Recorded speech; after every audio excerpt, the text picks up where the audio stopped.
जय एवरीवन। चलिए बेटा, आज के सेशन की हम शुरुआत करते हैं। और देखो, आज की क्लास है ना थोड़ी रिकॉर्डेड फॉर्म के अंदर मैं लेके आया हूँ। क्यों लेके आया हूँ रिकॉर्डेड फॉर्म के अंदर? रीज़न है। एक तो क्या है कि हमको थोड़ा भक्ति मूवमेंट के बारे में आज बात करनी है। और भक्ति मूवमेंट जो है वो थोड़ा सा, अगर मैं कहूँ तो उसमें है ना मगअप करने वाली चीज़ें थोड़ी ज़्यादा है। और थोड़ा सा रिलीजन वाला पॉइंट आ जाता है। दैट इज़ द रीज़न कि मैं उसको लाइव थोड़ा कम लेता हूँ। बिकॉज कई बार क्या होता है ना कुछ एलिमेंट्स होते हैं जो गलत कमेंट करना शुरू कर देते हैं, विच आई डोंट वांट कोई भी किसी के भी सेंटिमेंट हर्ट हो। दैट इज रीजन कि भक्ति मूवमेंट में थोड़ा सा रिकॉर्डेड फॉर्म के अंदर लेता हूँ। और दूसरी बात, चीजें उसमें थोड़ी सी इंपॉर्टेंट होती है, थोड़ा गहराई से शांति के साथ समझने वाली बात है। तो हम उसके बारे में बात करेंगे, भक्ति मूवमेंट के बारे में बात करने वाले। दैट इज द रीजन कि आज मैं रिकॉर्डेड फॉर्म के अंदर लेकर आऊँ। हाँ, उसके पहले अपन को विजयनगर के बारे में भी बात करनी है। तो विजयनगर पहले कंप्लीट करेंगे जो हमारा थोड़ा बहुत बचा था। उसके बाद हम बात करेंगे भक्ति मूवमेंट के बारे में। तो चिंता मत करना, भक्ति मूवमेंट बहुत इंपॉर्टेंट है, बहुत इंपॉर्टेंट है। विजयनगर भी बहुत इंपॉर्टेंट है। दैट इज द रीजन कि आई डोंट वांट कि कोई डिस्ट्रक्शन आपको। आराम से आप क्लास देखो, शांति से बैठ के, बिना कमेंट करे क्लास देखना। फिर बोल रहा हूं मैं, बिना कमेंट करे क्लास देखना, बहुत शांति से देखना बेटा। बिकॉज है ना, आज की क्लास बहुत इंपॉर्टेंट है। मतलब ये मान के चलो 5 सवाल भी आ सकते हैं आज की क्लास से। 5 सवाल भी आ सकते हैं। देखो कितनी बड़ी बात है, 5 सवाल भी आ सकते हैं। और मैं तुम्हारे 5 सवाल मतलब 20 नंबर का खेल है आज की क्लास के अंदर। तो बहुत ध्यान से देखना क्लासेस को। तो चलो शुरुआत करें। पहले अपन बात कर रहे थे विजयनगर साम्राज्य के बारे में। विजयनगर साम्राज्य के बारे में क्या क्या बात कर ली हमने? हमने देखा विजयनगर जो है कर्नाटका के अंदर बनना शुरू हो जाता है। दो भाई थे, हरिहर राय, बुक्का राय, दोनों भाई विजयनगर की स्थापना करते हैं ना, हमने बात करी थी। उसके बाद ये संत विद्यारण्य से मिलते हैं, उनकी प्रेरणा से विजयनगर की स्थापना की जाती है। और हम्पी शहर की स्थापना ये लोग करते हैं। हम्पी के बारे में बात करी हमने कि हम्पी के जो रूल्स है वो इतने इंपॉर्टेंट थे कि बाद में कर्नल मैकेंजी जब आता है तो वास्तविकता के अंदर वो बताता है सन 1800 के आसपास कि ये कितना बड़ा शहर था। और इसी से हम लोग विजयनगर के बारे में जानकारी लेते हैं। अब विजयनगर में हमने देखा कि 4 तरह की डायनेस्टीज रही है। 4 डायनेस्टीज में हमने देखा कि सबसे पहले जो डायनेस्टी है वो है आपकी संगम डायनेस्टी। तो चलिए स्टार्ट करते हैं। अब देखो, विजयनगर के अंदर जो सबसे पहली डायनेस्टी है, हम लोगों ने ऑलरेडी बात करी, वो थी आपकी संगम डायनेस्टी, है ना, याद रखिएगा। इसकी शुरुआत कौन कर रहे? हरिहर राय कर रहे। हरिहर बुक्का के अंदर ही भाई हरिहर राय। उसके बाद सुलभ डायनेस्टी आएगी, फिर तुलुभ आएगी, फिर अरविंदु वंश आएगा। तो कई सारी डायनेस्टीज यहां पर आती जाएगी और कई सारे वंश यहां पर आना शुरू हो जाएंगे। तो चलिए शुरुआत करें इनके बारे में बात करना। करें शुरू? जी हाँ, चलिए शुरू करते हैं। Because that is the important thing. ये काफी इंपॉर्टेंट एग्जाम के पॉइंट ऑफ व्यू से इंपॉर्टेंट एग्जाम के अंदर कई बार चीजें आती, तो इसको ध्यान रखना, इसको पढ़ना, इसको प्रॉपरली रिवाइज करना, ये आपके लिए काफी जरूरी हो जाता है।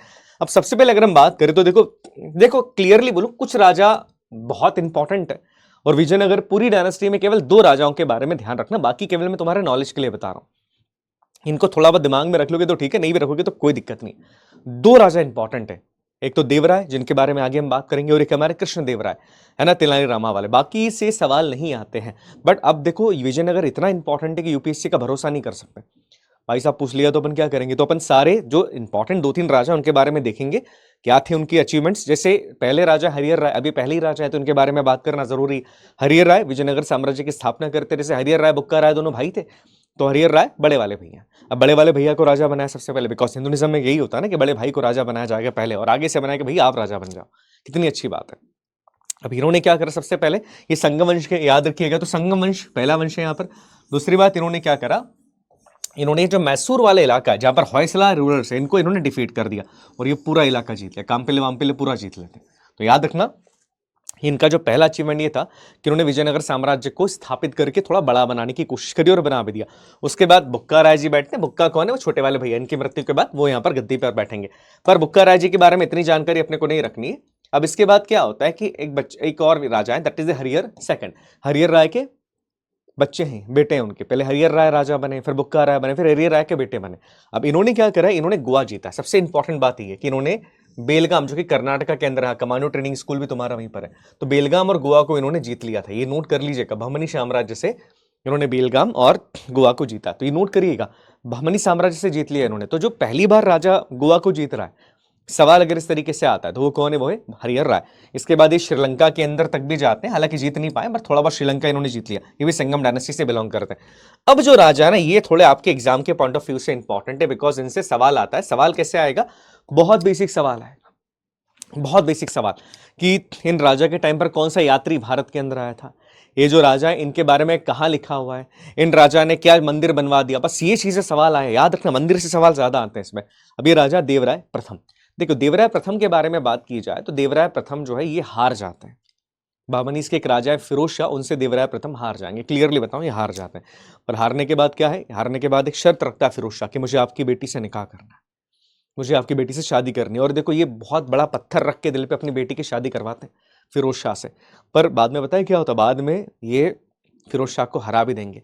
तो ऐसा नहीं था कि बेटी की शादी करवा दी तो मैं लड़ूंगा नहीं, वापस लड़े और फिरोज शाह को यहाँ पर हरा दिया। पर इनके बारे में याद नहीं रखना। इनके बारे में एक चीज याद रखना, देवराय प्रथम के टाइम पर एक बहुत इंपॉर्टेंट यात्री भारत के अंदर आता है जो इटली से आता है, उसका नाम है निकोलस कांटी। नोट कर लीजिएगा, निकोलस कांटी भारत के अंदर देवराय प्रथम के टाइम पर आता है, इटली से आता है। और ये कहता है कि साहब आपका जो विजयनगर है ना, आपका जो हम्पी है, ये रोम से भी बहुत अच्छा है, रोम से भी बहुत बढ़िया है। रोम के अंदर भी मैं घुमाऊं पर रोम भी इतना अच्छा नहीं जितना आपका विजयनगर है। तो सवाल एग्जैक्टली पूछा है एनडी ने कि निकोलस कांटी किसके समय पर आया था और निकोलस कांटी कहां का था। तो हालांकि देखो सारे जो ट्रैवलर्स उसको अलग से मैंने लिखा हुआ है, पर स्टिल याद रखना निकोलस कांटी कहां से आते हैं, ये बेसिकली इटली से आता है और ये देवराय प्रथम के टाइम पर आया। देखो देवराय दो है, तो देवराय फर्स्ट के टाइम पर ही आता है। इसके अलावा देवराय प्रथम का एक और योगदान यहां पर है, आप देखेंगे कन्नड़ा इंस्क्रिप्शन है ना। क्या होगा, एक टेम्पल है हजार रामा टेम्पल। हजार रामा टेम्पल जो है ये हम्पी के अंदर है। इस हजार रामा टेम्पल के अंदर कन्नड़ा इंस्क्रिप्शन है, दिख रहा है, ये कन्नड़ा इंस्क्रिप्शन। और हजार रामा टेम्पल क्यों बोलते हैं पता है इसको, इस टेम्पल में हजारों बार राम राम राम लिखा हुआ है। तो यहां पर कन्नड़ा इंस्क्रिप्शन, इस इंस्क्रिप्शन के अंदर देवराय सेकंड के बारे में जानकारी मिलती है। तो अब यहां से एक सवाल बनता है कि देवराय प्रथम के बारे में जानकारी किस इंस्क्रिप्शन से मिलती, तो कन्नड़ा इंस्क्रिप्शन से मिलेगी। कहां पर साहब, हजार रामा टेम्पल के अंदर है। बहुत बेसिक चीजें यहां पर आती, बहुत डिफिकल्ट यहां पर लेना नहीं। इसके बाद एक बहुत इंपॉर्टेंट मंदिर के बारे में हम बात करेंगे। ये मंदिर है मल्लिकार्जुना टेम्पल। मल्लिकार्जुना टेम्पल कहां पर है, मल्लापागुड़ी के अंदर है। मल्लपागुड़ी के अंदर टेम्पल है। बहुत इंपॉर्टेंट सवाल, एग्जैक्टली सवाल को पूछा एनडी ने। मैं वही बोल रहा हूं ना कि देखो विजयनगर थोड़ा सा मगअप नहीं करना है, इसको समझना है, ध्यान रखना है। पर विजयनगर से जो सवाल आते हैं वो बहुत डायरेक्टली आ जाते हैं और बड़े आसान से आते हैं। अब ये जो टेम्पल है हजार रामा टेम्पल के बारे में हमने बात करी, वैसे एक टेम्पल है मल्लिपागुड़ी, मल्लिकार्जुना टेम्पल, ये मल्लिपागुड़ी के अंदर है। कितना बढ़िया टेम्पल है, देखो ऊपर गोपुर, ये दिख रहा है, इसको गोपुर कहा जाता है। गोपुरम, इन्हें गोपुरम कहा जाएगा, प्रॉपरली इस तरीके से बने होते हैं। और ये देखो आसपास मूर्तियां आपको दिखेगी, इन्हें गोपुरम कहा जाता है। तो ये जो गोपुरम स्टाइल के अंदर टेम्पल है ना, विजयनगर के अंदर ज्यादा देखोगे। तंजावुर के अंदर आपने देखा था, it was largest gopuram, Tanjore के चोला राजा चोलास ने बनवाया था जो, तो ये गोपुरम इन्होंने भी बनवाया है। अब मल्लिकार्जुना टेम्पल जो है, याद रखिएगा, ये भी देवराय प्रथम ने ही बनवाया है।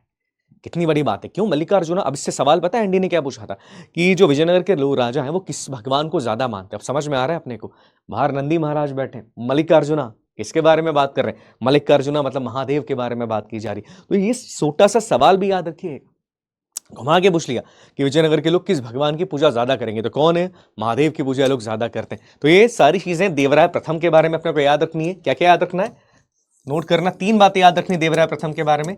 देव प्रथम कर देता हूं। देखो पहला टेम्पल कौन सा, मल्लिकार्जुना टेम्पल, इनके टाइम पर है। दूसरा हमने देखा कि हजार रामा टेम्पल के अंदर कन्नड़ा इंस्क्रिप्शन, ये इनके बारे में बात करता है, दो चीजें याद रखनी। तीसरी बात देवराय प्रथम के बारे में जो चीज याद रखनी, that is the traveller. Traveller कौन सा था, एक इटालियन ट्रेवलर था, निकोलस कांटी। और ये किसके बारे में बात करता है, रोम के बारे में बात करना है। बस तीन चीजें याद रख लो, तुम्हारा काम बन जाएगा। तीन से चौथा कुछ नहीं पूछेंगे, तीन चीजें, एक राजा रखा अपन ने, उसके बारे में तीन चीजें याद रख ली, अपन अब यही करेंगे। अच्छी चीज है ना, समझ में आ रहा है ऐसे। चलिए अब इसके बाद जो राजा आएंगे ये और ज्यादा महान है, इनके बेटे हैं, इनके बारे में जानकारी याद रखनी है। ये देवराय सेकंड, ये बड़े खतरनाक से राजा हैं। खतरनाक क्यों है, because is the greatest ruler of the Sangama dynasty. Sangama में जितने भी राजा हुए ना, सबसे बढ़िया ये है। इन्होंने ऐसा क्या कर दिया जो इतने बढ़िया है, देखो ये संगम के ऐसे राजा जिन्होंने उड़ीसा के राजाओं को हरा दिया है, जिन्होंने उड़ीसा के गजपति रूरल्स को हराया। नोट करना, बहुत इंपॉर्टेंट सवाल है। एक टाइटल दिया गया है, गजपति उड़ीसा के अंदर रहते हैं। उड़ीसा वाला जो एरिया है ना, आप देखेंगे, मैं थोड़ा सा बताने की कोशिश करता हूं आपको।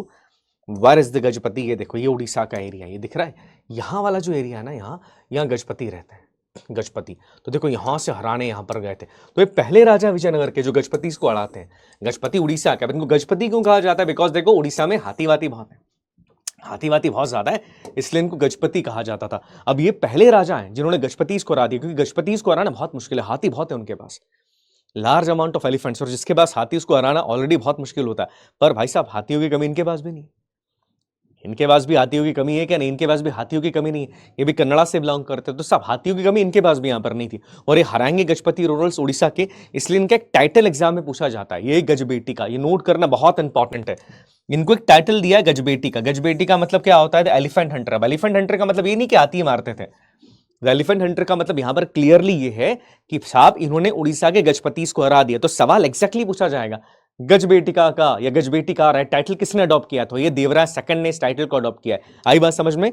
इनके टाइम पर आप देखेंगे एक हिस्टोरियन है, उस हिस्टोरियन का नाम है फरिश्ता। फरिश्ता बहुत सारी जानकारी देते हैं देवराज सेकंड के बारे में, नोट करना, ये इंपॉर्टेंट सवाल बन जाएगा ना। 2-3 चीजें इनके लिए इंपॉर्टेंट, हालांकि वो माइंड मैप में करवा दूंगा मैं किसके लिए क्या इंपॉर्टेंट है। क्या नाम है? फरिश्ता। फरिश्ता इनके बारे में कहते हैं कि साहब ये ना बहुत दिमाग वाले राजा है। दिमाग वाले राजा इसलिए बिकॉज इन्होंने देखा कि जो बहमनी साम्राज्य के पास आर्चर्स बहुत अच्छे हैं। आर्चर्स मतलब तीर धनुष चलाने वाले आर्चर्स बहुत अच्छे हैं, जो घोड़े पे बैठ के तीर चला लेते हैं। घोड़ा चल रहा है, साहब तीर चलाएंगे, बिकॉज वो मंगोलिया से आए हैं। अब इन्होंने क्या करा, इन्होंने अपनी सेना के अंदर से 3-4 आर्चर्स रख लिए, उनको अच्छी सैलरी दी और रख ली, और उन्होंने अपनी सेना के अंदर ये मुस्लिम आर्चर्स के द्वारा अपने हिंदू सोल्जर्स को ट्रेन करवाया था। तो ये किसी राजा ने अभी तक किया नहीं है। इन्होंने क्या करा, इन्होंने बोला अच्छा दुश्मन के पास ये चीज अच्छी, तो दुश्मन के सोल्जर्स को खरीद लिया। बोला तुम्हारे को इतनी सैलरी मिल रही, मैं इतनी सैलरी दूंगा, मेरे राज्य में आके मेरे को सिखाओ आर्चरी। और ये किया लोगों ने वहां पर, कितनी बड़ी बात है। और एक चीज याद रखना, एक ट्रैवलर है अब्दुल रज्जाक, पर्शिया से, इसके बारे में बात करेंगे। कहता है कि इनके पास 11 लाख की सेना है। 11 लाख, हालांकि देखो बहुत बड़ा नंबर हो जाता है, मेरे को थोड़ा इस पर भरोसा नहीं, बट स्टिल ये कहते हैं कि साहब इनके पास 11 लाख की सेना है। अब इसी के अलावा आप देखेंगे कई सारे ट्रैवलर्स हैं, नुन्नीस करके एक ट्रैवलर है, वो कहता है कि साहब श्रीलंका का राजा जो है, यहाँ पर पुलिकट का राजा, बर्मा अमला, इनका जो राजा, ये इनके पास आके इनसे क्षमा मांगते, बोलते कि आप हमारे राज्य पे अटैक मत करना। मतलब ही सो पावरफुल किंग। आप सोचो कितना पावर इस राजा का, बड़े सारे ज्यादा ही पावरफुल किंग यहाँ पर ये है। तो ये है आपके देवराय सेकंड, इनके बारे में कुछ चीजें याद रखिएगा। अब कुछ टेंपल्स बनवाए हैं इन्होंने बेटा, टेंपल से सवाल जैसे मैंने कहा कि आते हैं, तो टेंपल से याद रखिए। सो देखिए कुछ राजाओं के बारे में जानकारी रखनी पड़ेगी, इनके बारे में बात कर रहे हैं हम बात कर रहे हैं देवराय सेकंड जी के बारे में। देव सेकंड कर लेता हूं मैं, ठीक है, देव सेकंड। अब देव सेकंड जी के बारे में 2 चीजें या 3 चीजें अपने को याद रखनी है, वो 3 चीजें अपन इंपॉर्टेंट पकड़ के चलेंगे। पहली चीज ये है कि संगम के ग्रेटेस्ट रूलर है। फर्स्ट थिंग ये कि सही है, ग्रेटेस्ट, GREAT, ग्रेटेस्ट है किसके? संगम डायनेस्टी के। संगम डायनेस्टी के सबसे ग्रेटेस्ट रूलर रही है। चलिए ठीक है, ये बात तो समझ में आएगी, ग्रेटेस्ट रूलर रही है संगम डायनेस्टी के। अब ग्रेटेस्ट क्यों है भैया? ग्रेटेस्ट इसलिए बिकॉज इन्होंने हराया दिया है किसको? इन्होंने हराया गजपति को। गजपति कौन है भैया? गजपति है उड़ीसा वाले, वही उड़ीसा वाले गजपति इसको हरा दिया, और एक टाइटल लिया इन्होंने गजबेटकारा, हाथियों का हंटर, हाथियों को हंट करने वाला। 2 चीजें याद होगी, ग्रेटेस्ट है साहब, ग्रेटेस्ट क्यों है? बिकॉज गजबेटकारा है, हाथियों के हंटर ही है। तीसरी बात, अब कोई राजा महान है तो क्यों है? इसके बारे में कई सारे राइटर्स लिखते हैं। तो किसने लिखा? 2 राइटर्स ने लिखा इनके बारे में। एक तो नूनीस हो गया अपना, नूनीस भाई साहब ने लिखा है इनके बारे में। एक लिखा अब्दुल रज्जाक के बारे में, रज्जाक ने कि साहब इनकी सेना बहुत बड़ी है, 11 लाख की सेना, ये सारे चीजें इनको करते हैं, ये चीजें इन्होंने करी। आसान था, बहुत आसान था, हम कंफ्यूज होता हुआ कुछ नहीं, आसान ही, सब आसान है। चलो अब इसके बाद आएंगे the greatest ruler of all time, जिनसे सवाल आना ही आना है, आना ही आना है। और वो किस डायनेस्टी के? तुलुप डायनेस्टी के। देखो पहला सवाल तो ये बन गया, संगम वंश खत्म, अब संगम के बाद तुलुप डायनेस्टी है। तुलुप के अंदर बहुत सारे राजा रहे, जैसे आप देखोगे तुलुप नरसा नयाकर है, पर जिन राजा के बारे में हम बात करेंगे वही कृष्णदेव राय। ये तुलुप डायनेस्टी के सबसे ग्रेटेस्ट रूलर है, और विजयनगर के सबसे महान सम्राट इन्हें ही कहा जाता है। विजयनगर साम्राज्य के सबसे महान सम्राट है, नोट करिएगा, पूरे विजयनगर साम्राज्य के सबसे महान सम्राट ही है। क्या नाम है? कृष्णदेव राय। अब कृष्णदेव राय के बारे में कुछ चीजें याद रखेंगे। पहला सवाल तो ये आगे, कृष्णदेव राय कहां से बिलोंग करते हैं? ये तुलुप डायनेस्टी के, तुलुप डायनेस्टी है ना, संगम डायनेस्टी के बाद हम बोल रहे हैं साहब तुलुप डायनेस्टी के। कृष्णदेव राय तुलुप, नोट कर लीजिएगा, कृष्णदेव राय कहां के? तुलुप डायनेस्टी के किंग है। अब इनके बारे में खासियत क्या है? देखो खासियत तो ये है कि साहब he is the greatest ruler of the all time of the Vijayanagara साम्राज्य। विजयनगर के सबसे ग्रेटेस्ट रूलर रही। अब सवाल आता है ग्रेटेस्ट क्यों है? कुछ काम इन्होंने ऐसे किए कि इनको ग्रेट बना दिया गया। ऑब्वियसली कई सारे काम इन्होंने करे। अब देखो पहला काम, ये काफी ज्ञानी है, बहुत ज्ञानी आदमी है। जैसे हमने राजा भोज के बारे में देखा था, राजा भोज परमार वंश के कितने ज्ञानी थे, सेम ये भी बड़े ज्ञानी है। अब ज्ञानी आदमी क्या करेगा? ज्ञानी आदमी कुछ ना कुछ लिखना शुरू करेगा, पोयम लिखेगा, नाटक लिखेगा, ये काम इन्होंने भी करा, इसलिए इनको एक टाइटल दिया गया। टाइटल इनका आंध्र भोज, नोट कर लीजिएगा, क्या इनको आंध्र भोज भी कहा जाता है। तो अब ये चीज याद रखिएगा कि जैसे राजा भोज वहां पर काफी महान थे, सेम राजा भोज की तरह ये भी विजयनगर साम्राज्य के, इसलिए इनको टाइटल दिया जाता है आंध्र भोज। आंध्र भोज, अभी राजा बहुत अच्छा, राजा अच्छा क्यों होता? हर डायमेंशन के अंदर राजा अच्छा होगा। जैसे आंध्र भोज की उपाधि क्यों दी जा रही? बिकॉज ये थोड़ा सा लिटरेचर के अंदर भी काफी आगे, अब लिटरेचर में काफी आगे, मतलब कुछ ना कुछ तो लिखा होगा इन्होंने। अब क्या लिखा है उसके ऊपर जाते फिर धीरे धीरे सारे पॉइंट्स को समझेंगे। देखो इन्होंने कई सारी किताबें लिखी, कई सारी किताबें लिखी, बहुत कुछ लिखा है इन्होंने, पर इनकी जो सबसे फेमस किताब है उसके बारे में बात करूंगा मैं, बिकॉज किताबें तो बहुत सारी इन्होंने लिखी, पर इनकी 2 फेमस किताबें, 10 दोनों के बारे में याद रखना, बाकी दिमाग मत लगाना। पहली किताब इनकी जाम्बवंती कल्याणम, जो संस्कृत भाषा के अंदर है, बाकी बहुत कुछ लिखा है, इसके ऊपर ध्यान मत देना। ये देखना जाम्बवंती कल्याणम, ये सबसे फेमस किताब है इनकी संस्कृत में। जाम्बवंती कौन थी? हाँ, जामवंत जी की बेटी, जामन जी कौन है, याद है ना? हाँ, रामायण जी के अंदर भी थे। उनकी बेटी जामवंती कल्याणम, कि उनकी शादी कैसे होती है प्रभु श्री कृष्ण से, लड़ाई होगी बहुत लंबी, तो जामवंती कल्याणम संस्कृत के अंदर है। उसके अलावा एक तेलुगु पोएम और लिखी इन्होंने, ये भी काफी इंपॉर्टेंट है,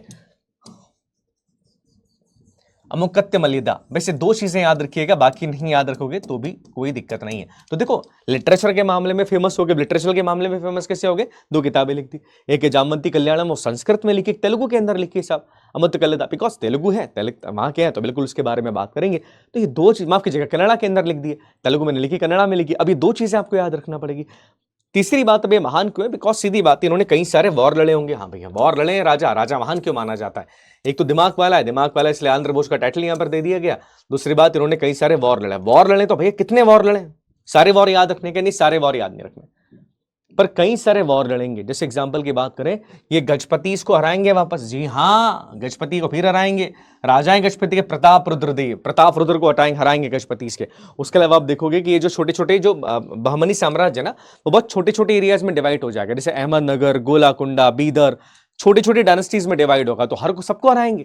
1490 में अहमदनगर को हरा दिया, बीजापुर को हराएंगे 1489 के अंदर, तो बहुत सारी जगह अगर बहुत सारे डायनेस्टीज को हराना शुरू कर देंगे। अब इन्होंने सबसे ज्यादा हराया किसको? आदिल शाही डायनेस्टी को। नोट करिएगा, आदिल शाही डायनेस्टी के ऊपर इन्होंने जीत हासिल कर ली थी। और जीत हासिल कैसे करी पता है? खुद सिंहासन पे नहीं बैठे, खुद सिंहासन पे नहीं बैठे, इन्होंने क्या करा? इन्होंने इस्माइल आदिल शाह को हराया।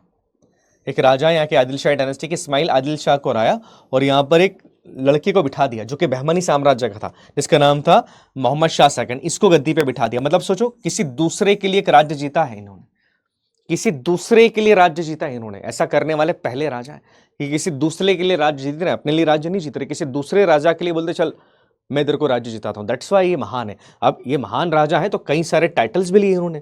तो एक टाइटल इनका काफी फेमस है। देखो, वैसे बहुत सारे टाइटल लिए उन्होंने, बट एक टाइटल इनका काफी फेमस है। ये टाइटल आपका है अभिनव भोज का। आंध्र भोज तो इनको बोलते हैं, इनको अभिनव भोज भी बोलते हैं, इनको आंध्र पितामह भी कहा जाता है। ठीक है, कन्नड़ा राज्य रामा रमन्ना, है ना, कर्नाटका सिमन्ना, कई सारे टाइटल दिए जाते हैं। पर जो लास्ट वाला टाइटल है ना, यवन राज्य प्रतिष्ठापका, ये लास्ट वाला टाइटल याद रखना बेटा। ये लास्ट वाला टाइटल बहुत इंपॉर्टेंट है, ये नोट करना। हालांकि जब नोट्स के अंदर वो मिल जाएगा, यवन राज्य प्रतिष्ठापका। यवन राज्य किसको बोला जा रहा है? ये जो हराया ना उसने आदिल शाह को, इन्होंने तो इनको हराने के बाद इन्होंने किसी दूसरे बहमनी साम्राज्य के राजा को बिठा दिया, तो इन्होंने टाइटल लिया यवन राज्य प्रतिष्ठापका। कि साहब यवनों का राज्य भी मैंने ही बना दिया है, यवनों की राज्य की स्थापना भी करने वाला अकेला सुल्तान या अकेला राजा मैं ही हूं। तो दैट्स वाई ये काफी इंपॉर्टेंट रहने वाले। अब इनके जीवन के 3 वॉर काफी फेमस है। और देखो, सवाल यहां से आ गया था, सवाल इसी स्लाइड से आया था कि इनके जीवन के 3 वॉर सबसे इंपॉर्टेंट है, बिकॉज 2 फ्रंट से लड़ाई लड़ रहे हैं। एक तो गजपतीस के साथ भी लड़ रहे हैं और बहमनीज वाला एरिया वहां से भी लड़ रहे हैं। तो इन्होंने क्या करा? इन्होंने, याद रखिएगा, इनके 3 वॉर काफी फेमस है। जैसे इन्होंने रायचूरा दोआब को कैप्चर कर लिया था। रायचूरा दोआब सबसे इंपॉर्टेंट है, आप सब जानते हैं। इतने महान राजा, रायचूरा दोआब भी कैप्चर कर लिया, पूरा रायचूरा दोआब कैप्चर किया, इसलिए तो महान है। उसके बाद बोला अच्छा अब हम जाएंगे गजपतीस के पास। 2 साल बाद गजपतीस को हराया उड़ीसा के। ये देखो, उड़ीसा के रूरल गजपतीस को हरा दिया। तीसरा फिर क्या बोला? फिर बीजापुर के सुल्तान को इन्होंने डिफीट कर दिया 1520 के अंदर। तो ये सारी चीजें इन्होंने करी। अब देखो, इतने खतरनाक राजा है कि 2 फ्रंट से लड़ाई लड़ी, दोनों को जीत लिया। गजपतीस को भी हरा दिया, बहमनीस इनको भी हरा दिया पूरी तरीके से, बीजापुर भी जीत लिया, और ये देखो आप रायचूरा दोआब भी जीत लिया। तो इसलिए राजा महान है, काफी महान यहां पर है। इसलिए टाइटल ले लेते हैं, और ये टाइटल काफी इंपॉर्टेंट है। टाइटल तो क्या है, इन्होंने बहुत सारे लिए, पर एक विक्ट्री का पिलर गड़वा दिया था कि देखो मैं जीता हूं तो मेरी, एक तरीके से कह सकते हैं कि मेरे सम्मान के अंदर, मेरी मृत्यु के बाद लोगों को याद रहे कि मैंने क्या क्या किया है। इन्होंने एक विक्ट्री का पिलर गड़ाया है। कहां पर? विशाखापट्टनम के अंदर। नोट कर लीजिएगा कि विशाखापट्टनम में इन्होंने अपनी जीत का एक पिलर गड़वा दिया था। नोट करना काफी इंपॉर्टेंट है, ठीक है। इससे पहले सीमांचलम कहा जाता था विशाखापट्टनम को, आज वाइजैक आप कहते हैं, बट इसको पहले सीमांचलम कहा जाता था। अब कृष्णदेव राय जी के बारे में हमने कई सारे एस्पेक्ट के बारे में बात करी कि साहब देखो गजपति को हरा दिया इन्होंने, साहब गजपति को हरा रहे 1513 के आसपास से जाते, कन्नड़ा इंस्क्रिप्शन के अंदर लिखा है कि गजपति को हरा दिया। यहाँ पर गजपति के राजा थे, यहाँ पर इनको हरा दिया, तो गजपति को हरा दिया इन्होंने बहमनीस को हरा दिया, यहाँ पर बीजापुर को जीत लिया। तो काफी महान राजा यहाँ पर है। बट इनके बारे में एक चीज जो सबसे ज्यादा इंपॉर्टेंट और पूछी जाती है, वो इनके अष्टदिग्गज। अष्टदिग्गज क्या होते हैं? पहला सवाल तो ये आता है कि अष्टदिग्गज होते क्या है? तो देखो, याद रखना अष्टदिग्गज क्या है। जैसे आपने नवरत्नों के बारे में सुना होगा कि भैया अकबर के दरबार में नवरत्न रहते थे, सेम इनके साथ भी है। इनके दरबार में अष्टदिग्गज रहते हैं। अष्टदिग्गज मतलब क्या होते हैं? ऐसे 8 लोग जो अपने अपने कार्य में बहुत निपुण है, बहुत निपुण है, that means they knew everything, सब कुछ जानते हैं 8 लोग, सब कुछ इन द सेंस कि अपनी अपनी फील्ड के अंदर काफी निपुण है, जिसमें से एक के बारे में आप सब जानते हैं, that is a Tenali Rama. Tenali Rama ji के बारे में आपने सुना होगा। अब अष्ट दिग्गजों में आपको केवल 2 दिग्गजों के नाम याद रखने, देखो आठों के बारे में बात नहीं कर रहा हूं, और इन्हीं से प्रेरणा लेके अकबर ने भी नवरत्न वाला कॉन्सेप्ट रखा था अपने दरबार में कि यार मेरे को भी नवरत्न चाहिए, बिकॉज बोला कि यार इनके पास अष्टदिग्गज थे, मेरे को नवरत्न चाहिए। तो देखो कॉन्सेप्ट कई बार कॉपी कर लिया जाता है। अब अष्टदिग्गजों के बारे में एक चीज याद रखिएगा, सबसे इंपॉर्टेंट अष्टदिग्गज जिनके बारे में हम सब जानते हैं दैट इज तेनाली रामा। इनकी किताब याद रखना केवल एक, पांडुरंग महामात्यम, ये इनकी किताब है, नोट करना बेटा, ज्यादा मैं नहीं करवाऊंगा, केवल एक किताब इनकी याद रखो, दैट इज पांडुरंग महामात्यम, बहुत इंपॉर्टेंट किताब है ओके। और एक और आप चाहो तो इनको इनके बारे में इनका नाम याद रख लेना, नहीं रखोगे तो भी दिक्कत नहीं है। ये थे आपके अलसनी पड्डना, इन्हें आंध्र कवि पितामह भी कहा जाता है कि साहब बहुत बड़े, कह सकते हैं कि बहुत ही बड़े कवि आंध्र प्रदेश के, बहुत ही बड़े, मतलब बहुत ही बड़े पोएट माने जाते हैं उस समय के। तो ये 2 नाम याद रखना, बाकी अपने को तेनाली रामा जी की किताब याद रखना क्या है, पांडुरंग महामात्यम, दैट्स इट। अब हर राजा ने, हम सब जानते हैं कि कुछ ना कुछ बनवाया है भैया, कुछ ना कुछ आर्किटेक्चर बनवाया है, कुछ ना कुछ चीजें बनवाई, तो क्या इन्होंने भी कुछ बनवाया है क्या? हाँ जी, इन्होंने भी बनवाया है। देखो इन्होंने भी कुछ चीजें बनवाई है, जैसे कि एग्जाम्पल की बात की जाए, आप देखेंगे एक शहर बनवाया है इन्होंने, इसका नाम है नगलापुरम। नगलापुरम क्या, विजयनगर के जस्ट पास ही, हंपी के जस्ट पास ही बनवा दिया था। अब इनका कहना यह था, तो नगलापुरम की स्थापना के पीछे एक उद्देश्य इनका यह था कि जब भी विजयनगर पे हमला होगा, विजयनगर पे जब भी कोई हमला करेगा, किसी ने भी अगर विजयनगर पे हमला करा, तो क्या करेंगे कि सारे लोगों को हम लोग इस नगलापुरम के अंदर शिफ्ट कर देंगे ताकि लोगों की जान बच सके। तो ये सवाल एग्जाम में पूछा जाता है, बिकॉज ऐसा किसी राजा ने नहीं किया कि जनता के लिए, जनता के भले के लिए एक पूरा शहर बना दिया, और ये काम इन्होंने करा। तो दैट्स वाई याद रखना, इस शहर का नाम था नगलापुरम। हालांकि इससे कभी समय नहीं आया, बट स्टिल ये शहर बाद में बहुत काम आया था। दूसरा, इन्होंने एक से टेंपल्स बनवाया which is really really important for your examination point of view. याद रखना 2 टेंपल्स काफी इंपॉर्टेंट है। एक आप देखेंगे विट्ठल स्वामी टेंपल, ये बहुत ही इंपॉर्टेंट टेंपल है। सवाल आता है अगर कभी कि विट्ठल स्वामी टेंपल किसने बनवाया, तो याद रखिएगा किसने बनवाया है, कृष्णदेव राय ने बनवाया, बहुत इंपॉर्टेंट है। अब ये क्या है, इस टेंपल की खासियत है, इस टेंपल के म्यूजिकल पिलर्स है, म्यूजिकल पिलर्स हैं। टेंपल्स के जो पिलर्स हैं ना, वहां से म्यूजिक बजता है। कितनी बढ़िया बात है कि म्यूजिकल पिलर्स इस टेंपल के अंदर। और इसके साथ हजार रामा टेंपल, जिसके बारे में बात कर रहे थे ना, ये भी इन्होंने बहुत अच्छे से बनवा देते। पहले थोड़ा सा था, बट मेजरली इन्होंने जो बिल्ड करवाया, इन्होंने करवाया। तो इनके बारे में 2 चीजें याद रखिएगा, हजार रामा टेंपल के बारे में बात करें या हम बात करें विट्ठल स्वामी टेंपल के बारे में, दोनों टेंपल्स कृष्णदेव राय ने बनवाए हैं। सवाल आएगा ही आएगा, बहुत इंपॉर्टेंट सवाल है। तो इनके बारे में कुछ बेसिक चीजें याद रखिएगा ओके। अब इसके अलावा आप अगर देखेंगे तो बहुत सारी चीजें इन्होंने और बनवाई, जैसे हम विट्ठल स्वामी टेंपल के बारे में बात करें, इसके अलावा इन्होंने विजय महल टेंपल, विट्ठल स्वामी टेंपल ऑलरेडी हमने बात कर ली है ना। इन्होंने ये गोपुरम्स बनवा दिए थे ऊपर, गोपुरम्स होते हैं बेटा, गोपुरम्स इन्होंने बनवाए हैं। तो बहुत सारी चीजें यहां पर करी। अब इनके बारे में एक चीज ये है, इसको याद रखिएगा कि इन्होंने अपने समय में पोर्चुगीज को आने दिया था। जी हाँ, पोर्चुगीज इनके समय में आना शुरू हो जाते हैं। तो पोर्चुगीज के साथ रिलेशंस इनके बहुत अच्छे थे। आप देखेंगे पोर्चुगीज कैलिकट के ऊपर ही आते हैं, शुरुआत में कैलिकट के आसपास ही आएंगे। तो पोर्चुगीज के साथ, दैट मींस पुर्तगालियों के साथ संबंध बड़े अच्छे हैं इनके, रिलेशन अच्छे हैं इनके, बातचीत इनकी बहुत अच्छी है। तो पोर्चुगीज को भारत में आने की परमिशन जो है, कहीं ना कहीं, अगर मैं सीधे तौर पर ना बोलूं, फिर भी इन्होंने ही कहीं ना कहीं यहाँ पर दी थी। तो इनके बारे में ये 2-3 बातें याद रखिएगा कि ये चीजें इन्होंने यहाँ पर करी है। तो ये है हमारे महान सम्राट कृष्णदेव राय। 2-3 चीजें याद रखिएगा है ना। लोटस महल के बारे में बात करूं, इन्होंने लोटस महल भी बनवाया है, कितना बढ़िया बना है। देखो लोटस महल कितना अच्छा लगता है। तो ये लोटस महल बहुत फेमस है, कभी ये फोटो इसलिए लाया कि भाई कभी हम्पी जाओ तो देख लेना लोटस महल को, ठीक है। तो ये कुछ चीजें इन्होंने यहाँ पर करवाई है। अब विजयनगर हमारा कंप्लीट हो गया लगभग, ठीक है। अब हम थोड़ा सा बात कर लेते हैं कृष्णदेव राय जी के बारे में, वैसे ही माइंड मैप के थ्रू अपन बात करते हैं, जैसे क्या क्या बनवाया इन्होंने माइंड मैप के थ्रू अगर बात की जाए तो, है ना। देखो सबसे पहले अगर हम बात करें कृष्णदेव राय, है ना, मैं कृष्णा जी लिख देता हूं, कृष्णदेव राय, इनके बारे में क्या चीजें इंपॉर्टेंट है। एक तो क्या याद रखना, इनके टाइटल से याद रखना है ना, टाइटल काफी इंपॉर्टेंट है, टाइटल याद रखेंगे। दूसरा, इन्होंने 2 टेंपल्स बनाए, विट्ठल स्वामी टेंपल और हजार रामा टेंपल, ये 2 चीजें VNH याद रखना, विट्ठल स्वामी टेंपल, हजार रामा टेंपल इन्होंने बनवा दी। उसके बाद इन्होंने 3 बड़ी लड़ाइयां लड़ी। कौन सी 3 बड़ी लड़ाइयां? बोले एक तो इन्होंने हरा दिया बहमनी साम्राज्य को, दूसरा इन्होंने क्या करा, दूसरा इन्होंने जो है वो रायचूरा दुआ वाला इलाका पूरा जीत चुके हैं, तीसरा इन्होंने गजपति को भी हरा दिया। तो देखो 3 इनकी लड़ाइयां काफी फेमस है, काफी इंपॉर्टेंट और काफी फेमस है। नेक्स्ट पॉइंट के बारे में बात करें, आर्किटेक्चर बहुत अच्छा, बट कृष्णदेव राय जी को लिखने का भी बड़ा शौक है। जैसे जामवंती कल्याणम इनकी सबसे फेमस किताब है ना, संस्कृत के अंदर लिखा लिटरेचर, ये इनके बारे में खासियत है। तो बेसिक कुछ चीजें इनके बारे में याद रखना, ज्यादा इतना लोड रखने के लिए नहीं कि अपने को जरूरत नहीं है। अब विजयनगर के हम लोग एडमिनिस्ट्रेशन के बारे में बात करते हैं कि जैसे हम लोगों ने मौर्यंस के अंदर देखा कि उनके अंदर प्रोविंस को ये कहा जाता था, अभी सल्तनत एरा में हमने देखा कि इक्ता होता था, प्रोविंस को इक्ता कहा जाता है। इनके इसमें डिवाइडेशन कैसा है इनके साम्राज्य का, तो देखो बड़ा आसान है। सबसे पहले इनका जो साम्राज्य है वो, जैसे मान लीजिए विजयनगर साम्राज्य, तो ये विजयनगर साम्राज्य बहुत सारे मंडल्स के अंदर बटा है, एक मंडल, दो मंडल। तो जो अगर प्रोविंस के बारे में बात करें, प्रोविंस को ये लोग मंडल बोलते हैं। क्या बोलते हैं? प्रोविंस को मंडलम या मंडल कहा जाता है।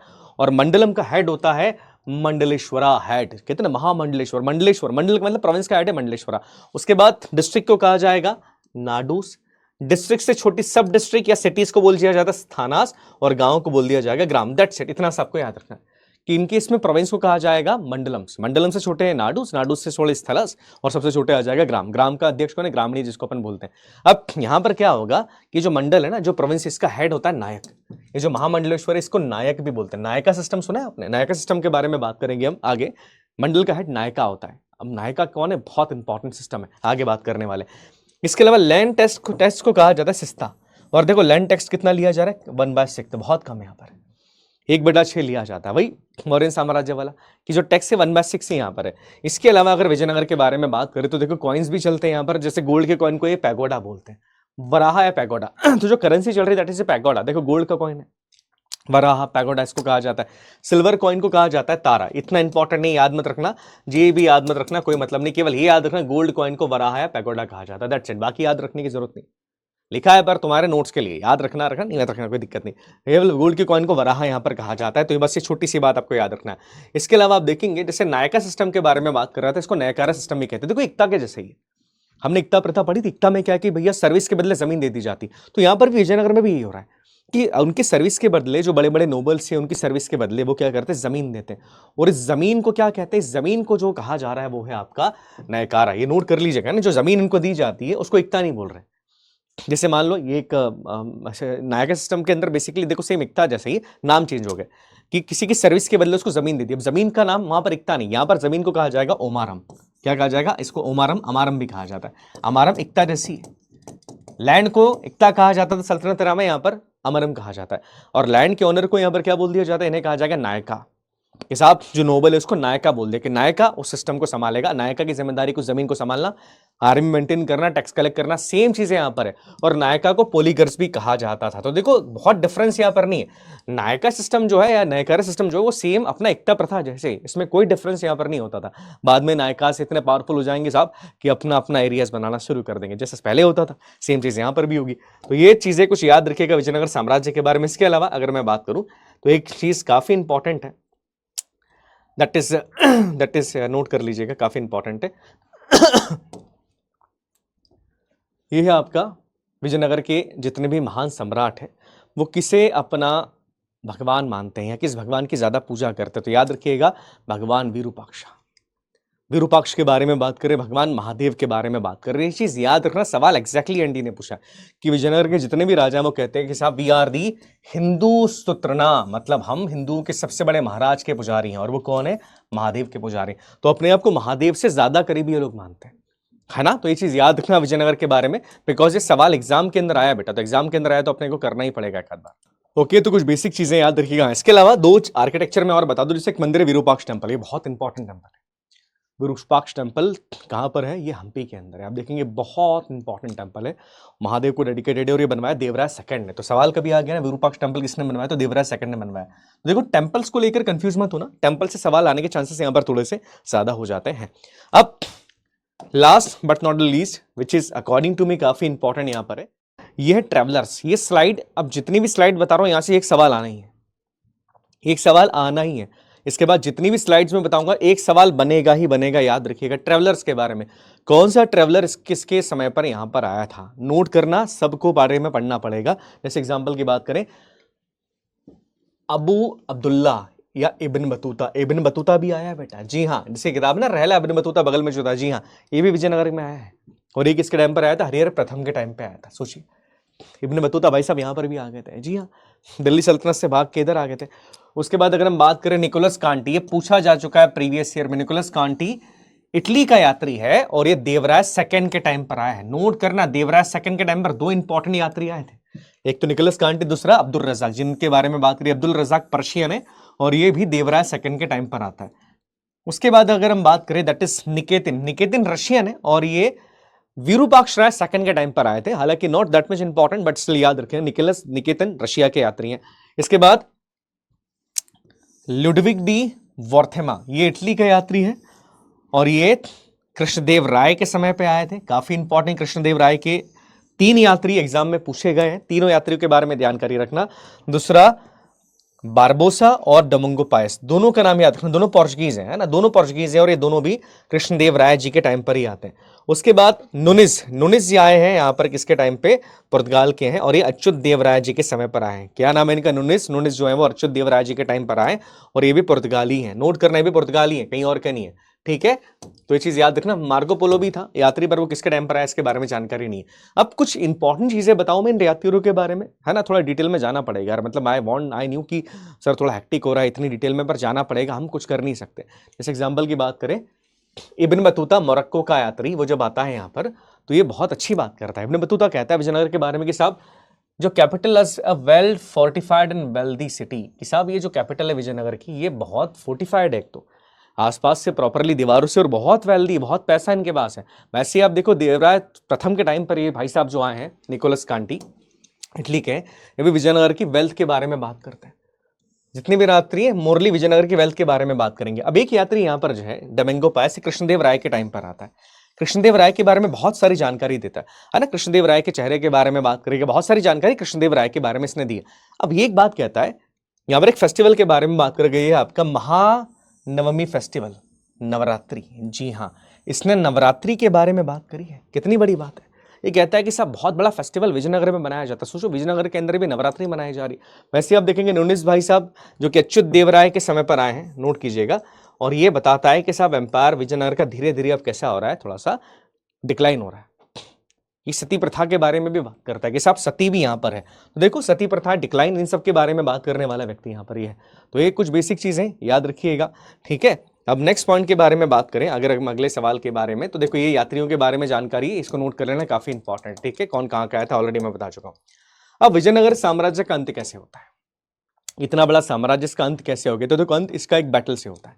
इस बैटल को बैटल ऑफ तालीकोटा कहा जाता है। जी हाँ, इसको राक्षसी तंगड़ी का युद्ध भी कहा जाएगा। अब क्या होता है कि जो बहमनी साम्राज्य के जब डिवाइड हुआ तो बहुत छोटे छोटे राज्यों के अंदर बढ़ गया, जैसे मैंने बताया था बीजापुर, अहमदनगर, गोलाकोंडा, 3 राज्यों के अंदर पूरा बहमनी डिवाइड हो जाता है। अब इनकी लड़ाई विजयनगर से लगातार चल रही। अब एक दिन क्या होता है कि तीनों साम्राज्य एक साथ इकट्ठा होता है, इनको समझ में आ गया कि सब संगठन में शक्ति है, और यहाँ पर ये तालीकोटा के अंदर, इसे राक्षसी तंगड़ी का युद्ध भी कहा जाएगा, 1565, याद रखना ये एग्जैक्टली डेट पूछी गई है, ये PYQ है एनडीए का, बहुत इंपॉर्टेंट है ईयर, 23 जनवरी 1565, मोस्ट इंपॉर्टेंट डेट, याद रखना बहुत इंपॉर्टेंट है, फिर लिख रहा हूं मैं, मोस्ट इंपॉर्टेंट डेट है। जी हाँ, 23 जनवरी 1655 को आप देखेंगे कि यहां पर तालीकोटा जो कर्नाटका के अंदर ही है, वहां पर एक वॉर होता है जिसमें विजयनगर साम्राज्य की तरफ से है रामा राय, रामा राय इस तरफ से हैं, और रामा राय के अगेंस्ट यहाँ पर तीनों डायनेस्टीज हैं, और इस वॉर के बाद विजयनगर लगभग खत्म हो जाएगा। जी हाँ, पूरा डिस्ट्रॉय कर देते हैं विजयनगर को, लूट खसोट मचाई जाती है, बच्चों को मार दिया जाता है, लोगों को मारा जाता है,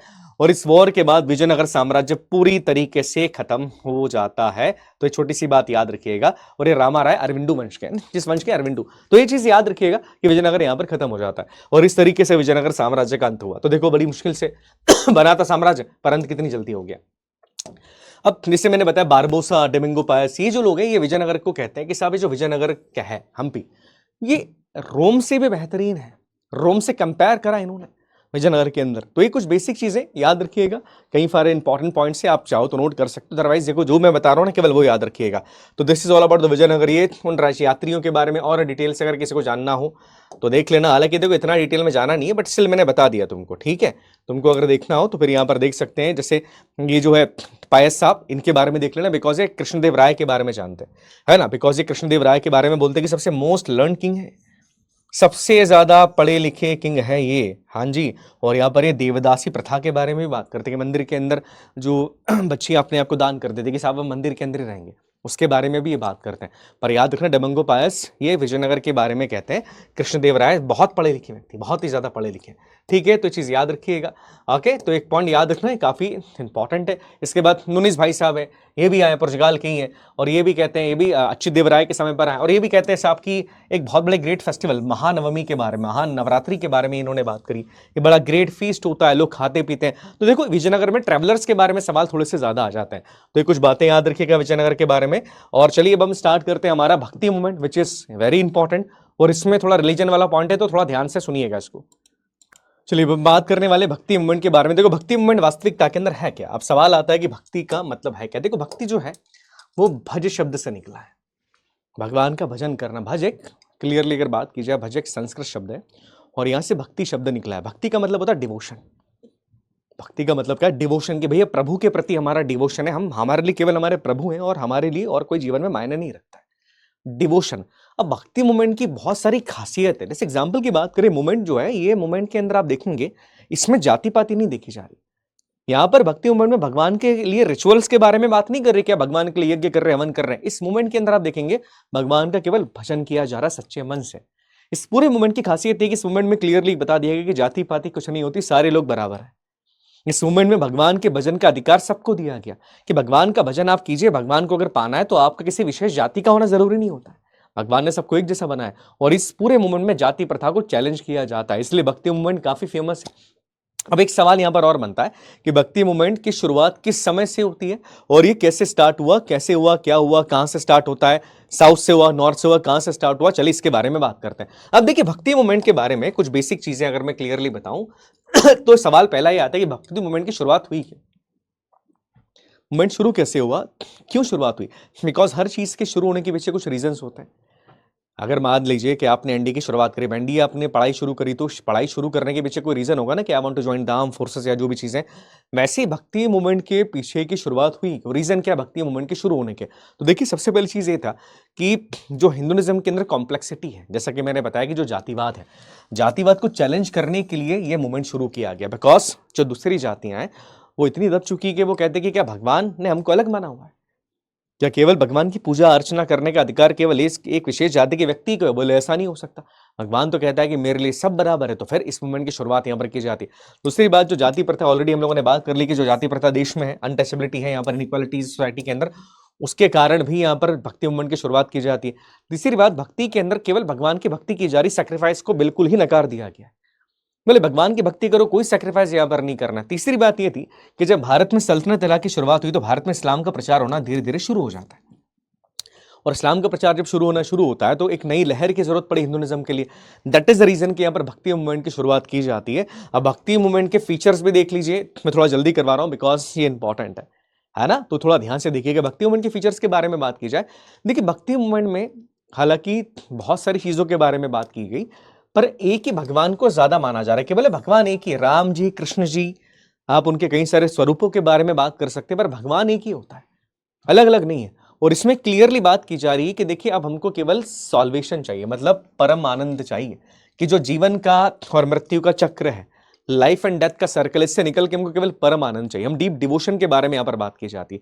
इस मूवमेंट में कई जगह पर आप देखेंगे कि आइडल वर्शिप को क्रिटिसाइज किया गया, मूर्ति पूजा को भी क्रिटिसाइज किया गया, सारी चीजें यहाँ पर की गई है। जातिवाद का विरोध यहाँ पर किया जाता है। और एक बहुत बढ़िया चीज यहाँ पर ये थी कि भक्ति मूवमेंट में आपको गुरु परंपरा के बारे में सीखने को मिलेगा। गुरु परंपरा क्या है कि एक गुरु है और गुरु के कई सारे शिष्य हैं, और शिष्य क्या है, किसी भी धर्म के, किसी भी जाति के हो सकते हैं। इसमें जाति पाति नहीं देखी जा रही, और अपने गुरु का संदेश वो पूरी दुनिया के अंदर फैलाते जाएंगे। तो ये चीज याद रखिएगा, काफी इंपॉर्टेंट है।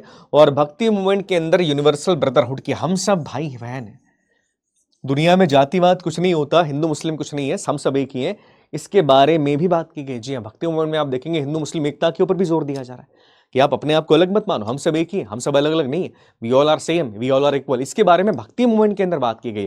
तो चीज याद रखिएगा, these are the main and major features of the bhakti movement, जिसके बारे में थोड़ी बहुत जानकारी आपको होनी चाहिए। अब देखिए, भक्ति मूवमेंट की शुरुआत कब से हुई, इसको लेकर कई सारे सवाल आपके मन में आते हैं, कई सारे पहलू आपके मन के अंदर, बट दो चीजें मैं बताऊंगा। देखो, पहली बात, भक्ति मूवमेंट की शुरुआत हुई साउथ से, ये चीज नोट करना, साउथ से। अगर मैं साउथ के बारे में बात करूं तो भक्ति मूवमेंट की शुरुआत साउथ से हुई बेटा, नॉर्थ में बाद में आई थी। कहां से हो रही, साउथ में हो रही है। और साउथ में कब से हो रही है, तो 7th सेंचुरी से लेकर 9th सेंचुरी तक। याद रखना, भक्ति मूवमेंट का फर्स्ट फेज है, पहला फेज भक्ति मूवमेंट का 7वीं सेंचुरी से लेकर 9th सेंचुरी तक चलता है, फर्स्ट फेज यहाँ पर है। उसके बाद आप देखेंगे 15th सेंचुरी से लेकर 17th सेंचुरी तक इसका सेकंड फेज चला है, दूसरा फेज इसका चला है जो कि मेजरली नॉर्थ के अंदर चला। तो शुरुआत भक्ति मूवमेंट की साउथ में होती है और 7वीं शताब्दी से 7th सेंचुरी से शुरुआत हो जाती है। यहां तक समझ में आ गया है ना? मैं बहुत ज्यादा डिटेल में जाके तुमको कंफ्यूज नहीं करना चाहता हूं। रीजन इज दैट बिकॉज तुम कंफ्यूज हो गए तो फिर सवाल करना तुम्हारे लिए मुश्किल हो जाएगा। बिकॉज सवाल कहां से आते हैं? सवाल मेजर जो रिफॉर्मर्स हैं उनसे आते हैं। अब देखिए भक्ति मूवमेंट के अंदर आप देखेंगे 2 तरह की कैटेगरीज आपको देखने को मिलेगी। यहां से मेजर चीजें आपकी स्टार्ट होगी। भक्ति मूवमेंट में जो संत महात्मा हमको देखने को मिलेंगे, कई सारे संत कई सारे महात्मा आप देखेंगे, तो भक्ति मूवमेंट में 2 तरह की कैटेगरीज देखने को मिलती संत और महात्माओं के बारे में, उनकी विचारधारा के बारे में। एक शाखा को कहा जाएगा, एक ब्रांच होगी, उसे कहा जाएगा सगुण भक्ति शाखा। सगुण भक्ति का मतलब क्या होता है? ये लोग जो है ये भगवान की किसी स्वरूप की पूजा करने वाले, मतलब भगवान की किसी फॉर्म की पूजा करेंगे। जैसे श्री राम की पूजा करेंगे, कृष्ण की पूजा करेंगे, बिकॉज भगवान का स्वरूप है, जिसमें भगवान की आंखें दिख रही है, शरीर दिख रहा है, ये भगवान की किसी मनुष्य स्वरूप की पूजा करना शुरू करते हैं। इन्हें कहा जाएगा सगुण भक्ति शाखा, मतलब विथ फॉर्म और एट्रीब्यूट, जिनका कोई फॉर्म है, शरीर है। दूसरी होगी आपकी निर्गुण भक्ति शाखा, ये उनकी पूजा करेंगे कि भगवान एक ही है पर उनका कोई फॉर्म या स्वरूप नहीं।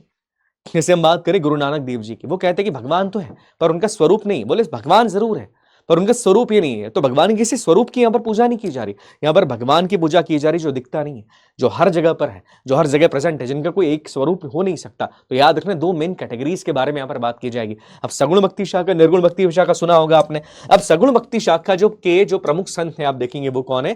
तुलसीदास जी, सूरदास जी, मीराबाई। निर्गुण भक्ति शाखा के प्रमुख संतों के बारे में बात की जाए तो सबसे इंपॉर्टेंट है गुरु नानक देव जी, रविदास जी, कबीरदास जी। तो चलिए इनके बारे में बात करेंगे, बट हम अभी बात करने वाले हैं कि साउथ में शुरुआत कैसे होती है, साउथ में भक्ति मूवमेंट की शुरुआत कैसे हुई। तो देखिए साउथ में क्या हो रहा है, आप देखेंगे कि साउथ में शुरुआत में आप देखेंगे तो शुरुआत में भगवान शिव की पूजा की जाती बहुत ज्यादा। उसके बाद एक समय आएगा जब भगवान विष्णु के सपोर्टर्स आना शुरू हो जाएंगे, मतलब भगवान विष्णु की पूजा शुरू हो जाएगी। भगवान विष्णु की पूजा बहुत जोर शोर से होगी। अब इसलिए क्या होगा कि साउथ में मेजरली 2 संप्रदाय डिवाइड हो जाएंगे। एक को कहा जाएगा अलवर, सुना होगा आपने अलवर्स के बारे में। अलवर्स कौन होते हैं? सुनिएगा ध्यान से, काफी इंपॉर्टेंट है।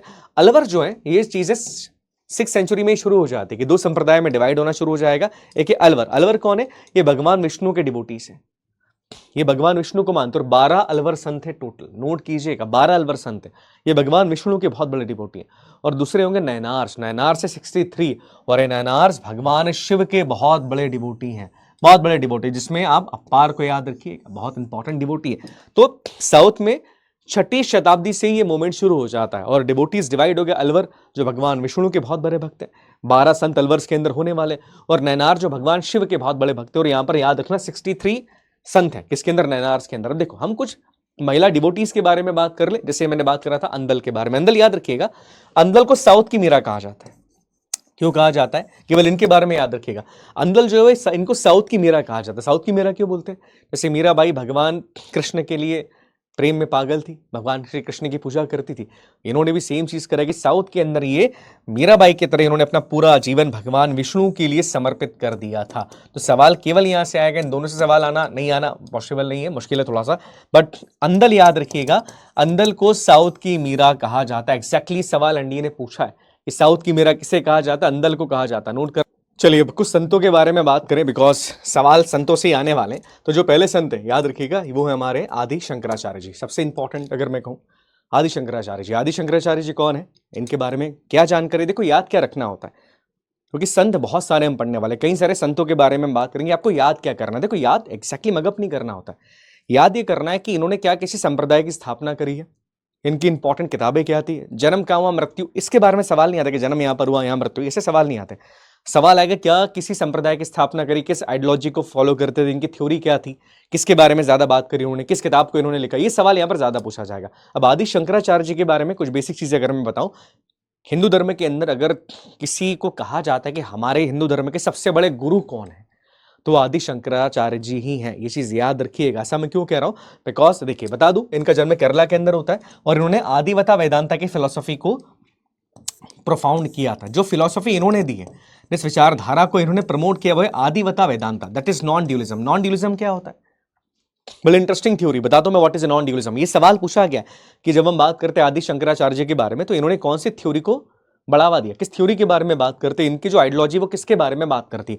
तो जो फिलोसफी को ये फॉलो करते थे, ये फिलोसफी आदिवेता वेदांता, जिसे अद्वैत वेदांता के नाम से भी जाना जाता है। अद्वैत दो नहीं है, अद्वैत। इसका मतलब क्या है, सुनिएगा, आपने एक लाइन सुनी होगी, अहम ब्रह्मास्मि, सुना है ना आपने, अहम ब्रह्मास्मि, कि मैं ही ब्रह्मा हूं। सुना होगा आपने अहम ब्रह्मास्मि, क्या लिखा, ब्रह्म सत्य जगत मिथ्या जीवो ब्रह्मा नापर अनेन वेद स्वच्छादमिते वेदांत वंडिंगम। इसका वास्तविक मतलब क्या है, इसका मतलब ये होता है, देखिए अगर मैं क्लियरली बताऊं, ये कहते हैं कि आप खुद ही भगवान हैं, आपको केवल अपने आप को जानने की जरूरत है। ये कहते हैं कि आप जैसे आप अंदर से हैं, वैसे आप बाहर से अगर हो जाएंगे तो आप वास्तविकता में भगवान को पालेंगे। अहम ब्रह्मास्मि, क्लियरली इस बारे में बात करते हैं कि आपका जो शरीर है, वो शरीर इस मटेरियल रियलिटी को देखता है कि मेरे को ये बनना, मेरे को ये बनना, मेरे को ये बनना। बट आपकी जो आत्मा है वो बहुत प्योर होती है जब इस धरती के ऊपर आती है।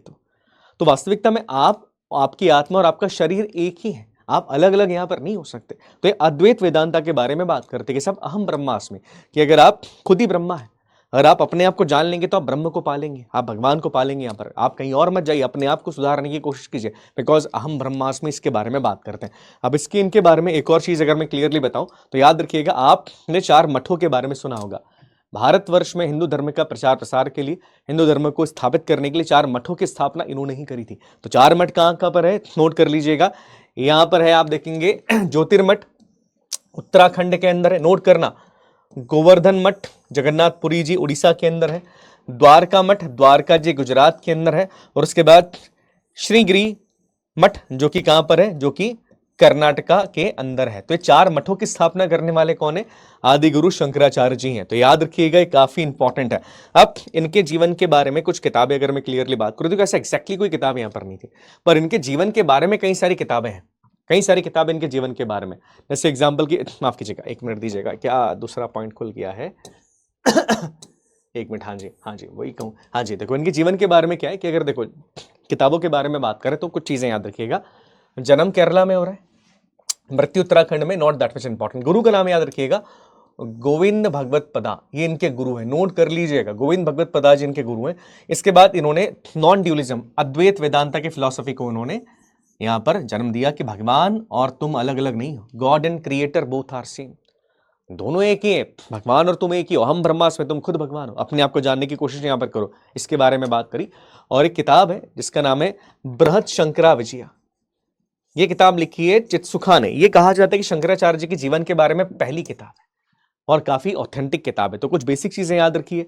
उसके बाद नेक्स्ट हम जिनके बारे में बात करेंगे वो है रामानुजाचार्य जी। रामानुजाचार्य जी भी बहुत ही इंपॉर्टेंट है, और ये जिस फिलॉसफी को लेकर आते हैं ये थोड़ी सी आदि शंकराचार्य जी की फिलॉसफी से थोड़ी सी अलग है। ये कहते हैं, इन्होंने दिया है विशिष्ट द्वैतवाद, क्वालिफाइड मोनोथिज्म के बारे में बात करते हैं। नोट करना, इन्होंने अद्वैतवाद के बारे में बात नहीं करी, इन्होंने बात करी विशिष्ट अद्वैतवाद के बारे में। विशिष्ट अद्वैतवाद क्या होता है, सुनिएगा। जैसे आदि शंकराचार्य जी क्या बोल रहे हैं कि भगवान और तुम एक ही हो, अहम ब्रह्मास्मि, भगवान और तुम एक ही हो। ये कहते हैं कि देखिए भगवान और हम एक हो सकते हैं, पर अपने आप को भगवान तक पहुंचाने के लिए अपने आप को बदलना पड़ेगा, हर कोई भगवान नहीं हो सकता। उस विशिष्टता के बारे में बात करते हैं कि देखिए आपको उस तरीके से तपना पड़ेगा, अपने आप को निखारना पड़ेगा, और कुछ लोग इस चीज को पा सकते हैं, हर कोई भगवान नहीं बन सकता। कुछ लोग इस चीज के बारे में बात कर सकते हैं, कुछ लोग इस चीज को पा सकते हैं। तो ये बात करते हैं क्वालिफाइड मोनोथिज्म के बारे में, कि हर कोई इस चीज के लिए क्वालिफाई नहीं होता है। कुछ लोग उस परम आनंद तक, कुछ लोग उस परम पद तक पहुंच सकते हैं, हर कोई वहां पर पहुंच नहीं सकता। तो ये चीज याद रखिएगा। सवाल बहुत आसान आएगा कि इन्होंने किस फिलोसफी को आगे बढ़ाया, तो याद रखिएगा विशिष्ट वेदवाद की फिलोसफी को। या अगर मैं बात करूं क्वालिफाइड मोनोथिज्म के बारे में इन्होंने बात करी। आई बात समझ में, हाँ जी। अब इनके जो डिसिपल हैं, इनके जो शिष्य हैं रामानंदा जी, इनके बारे में बात करेंगे। रामानंदा जी इनके जो शिष्य हैं, उन्होंने इनके पूरे मैसेज को नॉर्थ इंडिया के अंदर फैलाया है। नोट कर रहा, नॉर्थ इंडिया में इन्हीं के पूरे मैसेज को फैला दिया था। आगे इनके बारे में कोई और चीजें बात करूं तो इनका जन्म तमिलनाडु के अंदर होता है। गुरु इनके यादव प्रेक्षा, ये इनके गुरु हैं, नोट कर लीजिएगा, ठीक है। ये विशिष्ट वेदवाद के बारे में बात करते हैं, क्वालिफाइड मोनोथिज्म के बारे में बात करते हैं, बता दिया मैंने वो क्या होता है। अब इनकी किताबें याद रखिएगा, किताबें काफी इंपॉर्टेंट है। बहुत बार पूछी गई है कि इनकी वेद रथा संग्रहम, काफी इंपॉर्टेंट किताब है। उसके बाद श्री भाष्यम और गीता भाष्यम, लास्ट में अगर भाष्यम लग जाए तो याद रखिएगा इन्हीं का वर्क है, ठीक है। हम यहां पर बात कर रहे थे किनकी, हम बात कर रहे रामानुजाचार्य जी की, पता है ना, बहुत बड़ी मूर्ति भी इनकी थी, हाँ, उन्हीं के बारे में बात कर रहे हैं। इसके बाद हम बात करेंगे महान संत माधवाचार्य जी के बारे में सुना होगा इनका नाम भी। संत माधवाचार्य जी बहुत बड़े संत है, भारत के बहुत बड़े संत है, काफी महान संत है। अब माधवाचार्य जी के बारे में याद रखिएगा, इन्होंने भी क्या किया, आदि शंकराचार्य जी की जो फिलॉसफी है उसको इन्होंने क्रिटिसाइज किया, ठीक है। और इन्होंने क्लियरली बोला कि साहब ये जो चीजें हैं विशिष्ट अद्वैतवाद जो कि आगे जाकर दिया था रामानुजाचार्य जी ने, बोले मैं उसको भी नकारता हूं। इन्होंने दोनों की थ्योरीज को नकार दिया। ये कहते हैं कि ना तो अहम ब्रह्मास्मि है, दैट मीन्स ना तो अद्वैतवाद सही है और ना ये कहते कि विशिष्ट अद्वैतवाद सही है, जिसमें हम बात करते हैं क्वालिफाइड मोनोथिज्म की, बोले दोनों ही सही नहीं है। ये बात करते हैं द्वैतता की, ये बात करते हैं ड्यूलिज्म की। ये कहते हैं कि साहब भगवान और तुम अलग अलग हो, तुम कभी एक नहीं हो सकते। बोले क्रिएटर और क्रिएशन दोनों अलग है, भगवान बहुत अलग है और तुम उनके द्वारा बनाए गए व्यक्ति हो, या पुरुष हो या महिला हो, उनके द्वारा बनाई गई चीज हो। तुम और तुम्हारी जो क्रिएटर है जिसने तुमको बनाया हुआ, तुम दोनों एक नहीं हो सकते, तुम दोनों अलग अलग हो। ये द्वैतवाद के बारे में बात करेंगे, पूरा इन्होंने बिल्कुल ही अपोजिट बात करी। तो इनके बारे में एक चीज याद रखिएगा, ये बात करते हैं द्वैतवाद के बारे में, कहते कि नहीं साहब आत्मा और परमात्मा दोनों अलग है, आप आत्मा और परमात्मा को एक नहीं कर सकते साहब। ये बोले दोनों अलग है, दोनों अलग है। और भगवान और इस शरीर से मुक्ति, लिबरेशन तुमको केवल भगवान की भक्ति से ही मिल सकता है। भगवान की जितनी भक्ति करोगे तभी तुम भगवान के पास जा सकते हो। ये मत सोचो कि आत्मा और परमात्मा दोनों एक है, बोले ऐसा कुछ भी नहीं होता है। बड़ी बात करी इन्होंने। इनकी किताब याद रखिएगा, ये है अनुवाख्यान, नोट करना, बहुत इंपॉर्टेंट किताब है अनुवाख्यान, इनकी किताब है। कौन है ये? यहाँ माधवाचार्य जी, बहुत इंपॉर्टेंट संत है। नेक्स्ट हम बात करें संत नामदेव जी के बारे में। नामदेव जी महाराष्ट्र के बहुत बड़े संत, बहुत बड़े संत। और विट्ठल जी, विट्ठोबा की ये पूजा अर्चना करते हैं। कृष्ण जी के बारे में बात कर रहे हैं, जी हाँ, विट्ठोबा की ये काफी पूजा अर्चना करते हैं, उनके आइडल है विट्ठोबा जी। अब इनके बारे में याद रखिएगा कि ये वरकारी संप्रदाय से बिलोंग करते हैं। देखो कई सारे संप्रदाय हैं, जैसे आपने देखो सीएसटी के अंदर कई सारे संप्रदाय, निरंजनी अखाड़ा, बैरागी अखाड़ा, है ना, आपने सुना होगा, कई सारे अखाड़े आते हैं वहां पर भी, है ना, जूना अखाड़ा। तो वैसे ये वरकारी संप्रदाय से बिलोंग करेंगे। तो वरकारी संप्रदाय के कई संत आपको मिल जाएंगे, ये वरकरदारी संप्रदाय से बिलोंग करते हैं। और इसके बाद आप याद रखिएगा कि इनके जो गुरु है संत ज्ञानदेव जी, इनके गुरु संत ज्ञानदेव जी, जिनके बारे में आगे हम बात करेंगे। अब इनकी किताब है, उन्हें कहा जाता है अभंगास। अभंगास क्या है? कई सारे सॉन्ग्स इसमें भगवान की भक्ति के, उन्हें अभंगा कहा जाता है। और मराठी हिंदी दोनों के अंदर मिलेंगे, इन्हें अभंगा कहा जाएगा। इनके जो सॉन्ग का कलेक्शन, इसमें भगवान विट्ठोबा की, भगवान विट्ठल जी की पूजा कर रहे हैं, उन्हें अभंगा कहा जाता है। और याद रखना, इनकी कई सारे लाइन्स आपको गुरु गोविंद सिंह साहब जी के अंदर, या माफ कीजिएगा गुरु ग्रंथ साहब जी के अंदर भी देखने को मिलेगी। जी हाँ, गुरु ग्रंथ साहब के अंदर भी इनके कई सारे अभंगास हैं। तो ये चीज याद रखिएगा, इनकी कुछ लाइन, कुछ अभंगास इनके गुरु ग्रंथ साहब जी के अंदर भी ऐड किए गए। सोचिए अपने आप में कितनी बड़ी बात है ये। चलिए नेक्स्ट संत के बारे में बात करें। हाँ जी, अगली जो संत है हमारे, है ना, वो है हमारे पहले नामदेव जी के बारे में बात कर लेते, थोड़ा सा दो कुछ पॉइंट्स इनके बारे में और यहाँ किताबें भूल गया था मैं। ये वरकारी संप्रदाय से बिलोंग करते हैं ना, विट्ठोबा की पूजा करेंगे, भगवान विष्णु की अगर बात की जाए तो, और जातिवाद को इन्होंने विरोध किया था। बहुत बेसिक चीजें इनके बारे में याद रखिएगा। नेक्स्ट संत है हमारे ज्ञानेश्वर जी, संत ज्ञानेश्वर, बताया मैंने, ये भी भगवान विष्णु, दैट मीन्स विट्ठोबा की पूजा अर्चना में लीन रहते हैं। कृष्ण भक्ति शाखा के बहुत बड़े संत है महाराष्ट्र के। अब इन्होंने एक किताब को ट्रांसलेट करवा दिया, इन्होंने भगवद गीता जो कि संस्कृत के अंदर है उसको मराठी में ट्रांसलेट करवाया, याद रखिएगा, और उसका नाम रखा ज्ञानेश्वरी। ये नोट करना बहुत इंपॉर्टेंट है, भगवद गीता को मराठी में ट्रांसलेट करवाने वाले संत ये है संत ज्ञानेश्वर। उसके बाद हम बात करेंगे निर्गुण भक्ति शाखा के, दैट मीन्स जहां पर भगवान के किसी स्वरूप की पूजा नहीं की जा रही है, निर्गुण भक्ति शाखा के एक बहुत बड़े संत की, जिन्हें बाबा गुरु नानक जी के नाम से जानते, गुरु नानक देव जी के नाम से जानते, जिन्होंने सिख धर्म की स्थापना भी करी है। अब गुरु नानक देव जी के बारे में बात की जाए तो याद रखिएगा, ननकाना साहब, रावी नदी के तट पर इनका जन्म होता है। और इन्होंने क्लियरली बात करी कि देखिए भगवान फॉर्मलेस है, भगवान का कोई स्वरूप यहाँ पर नहीं है, और भगवान को नाम दिया उन्होंने रब। सुना है ना, अपना रब रखा, मतलब भगवान आपकी सेफ्टी का ध्यान रखे, भगवान आपकी रक्षा करे, रब रखा कहा जाता है, तो भगवान को इन्होंने रब कहा है यहाँ पर। और ये कहते हैं कि देखो भगवान फॉर्मलेस है, भगवान हर जगह पर है। आप ये नहीं कह सकते केवल यहाँ पर भगवान इस मूर्ति के अंदर ही नहीं, बोले भगवान हर जगह होता है। आप अच्छे कर्म करो, बिकॉज भगवान आपको हर जगह से देख रहा है। और इसलिए ये बात करते हैं कि इसके शब्द की, शब्द क्या है बेसिकली, अगर मैं क्लियरली बात करूं कि भगवान का जो बार बार नाम आप रिपीट करते हैं, वाहे गुरु, ये शब्द है, शब्द हाइम्स है।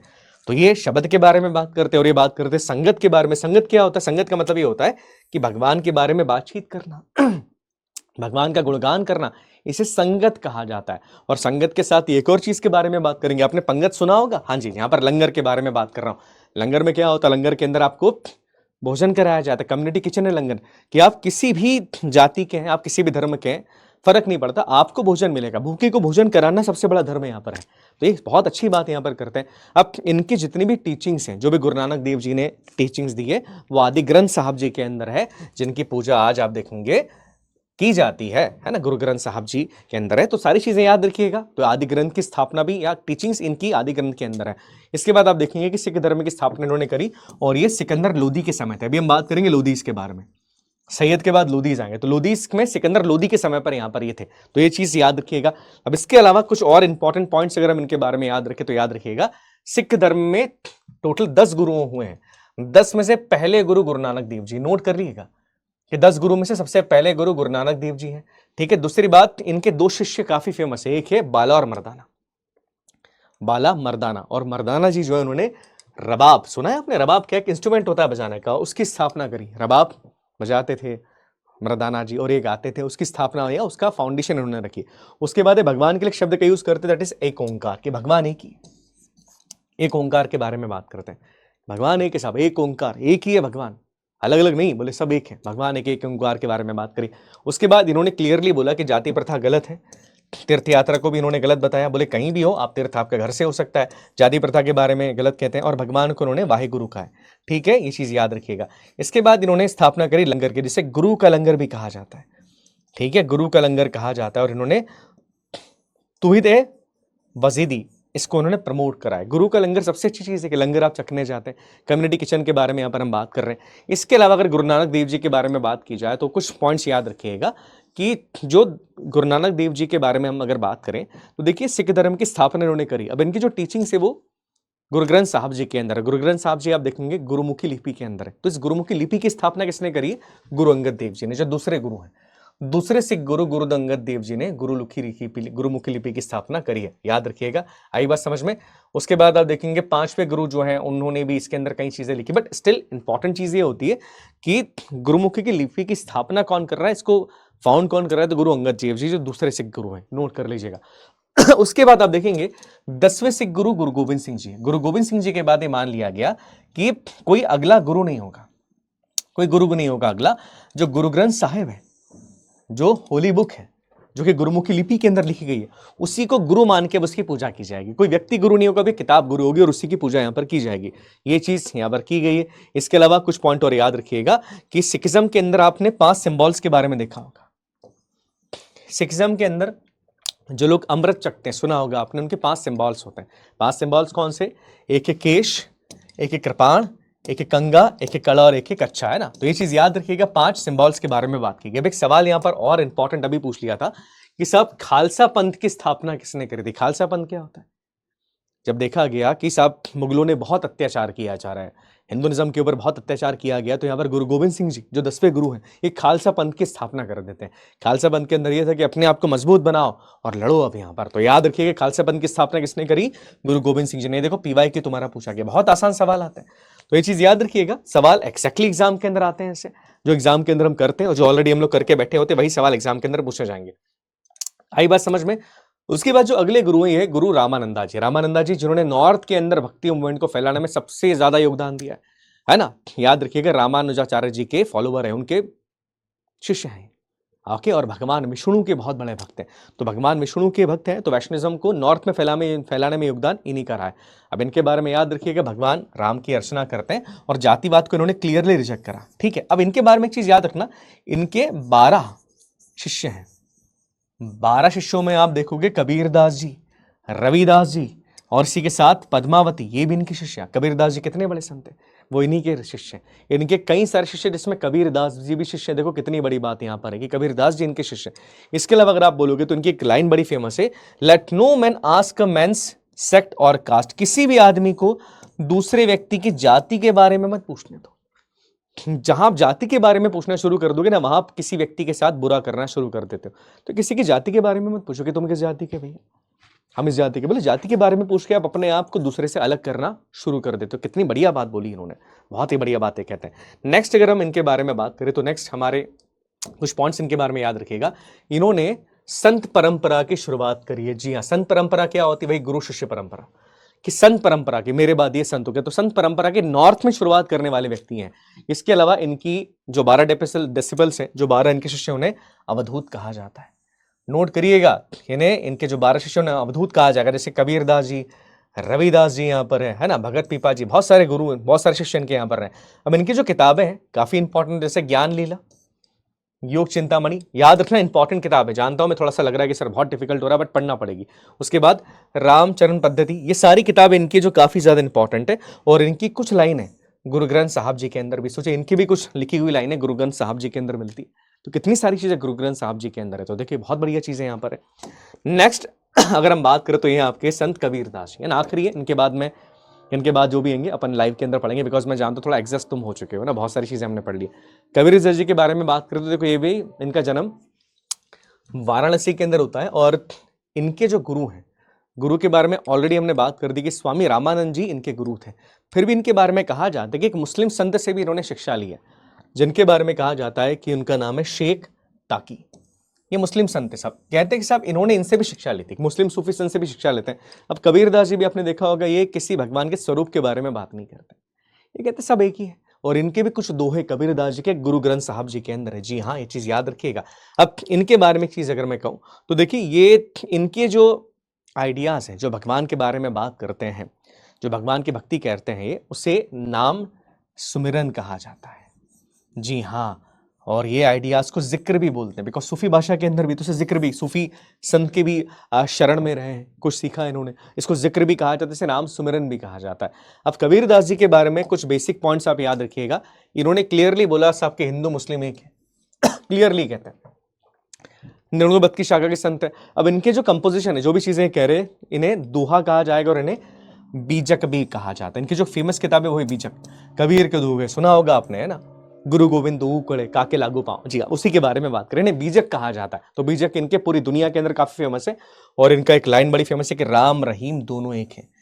आप अलग अलग के लिए मत लड़ो कि तुम अलग हो मैं अलग हो, नहीं, हम दोनों सेम है। तो राम रहीम सेम है, ये इनकी एक बहुत ज्यादा फेमस लाइन है। आई बात समझ में? तो ये हमने आज बात करी, कबीरदास जी तक हमने बात कर ली। कुछ और संत बचे विच विल डू। हाँ, this is the book for the NDA. आप चाहो तो बेटा परचेस कर सकते हो, बिकॉज अभी एंड टाइम आ गया।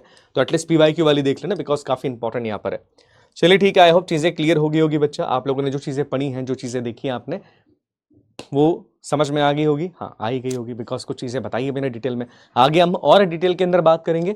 और जानता हूँ लेक्चर थोड़ा सा लेंदी लग रहा होगा, लेंदी टाइम से नहीं लग रहा होगा, दिमाग से लग रहा है कि सर इतना होगा, बट क्या करें, कई बार कुछ चीजें ऐसी होती हैं कि जो अपने को करनी पड़ती है बेटा, बिना किसी रीजन के अपने को करना पड़ेगी। चलो ठीक है बेटा, ध्यान रखो अपना। नेक्स्ट सेशन में मिलता हूं मैं तुम सबसे। आप सब अपना ध्यान रखिएगा। तब तक के लिए जय जय भारत, भारत माता की जय।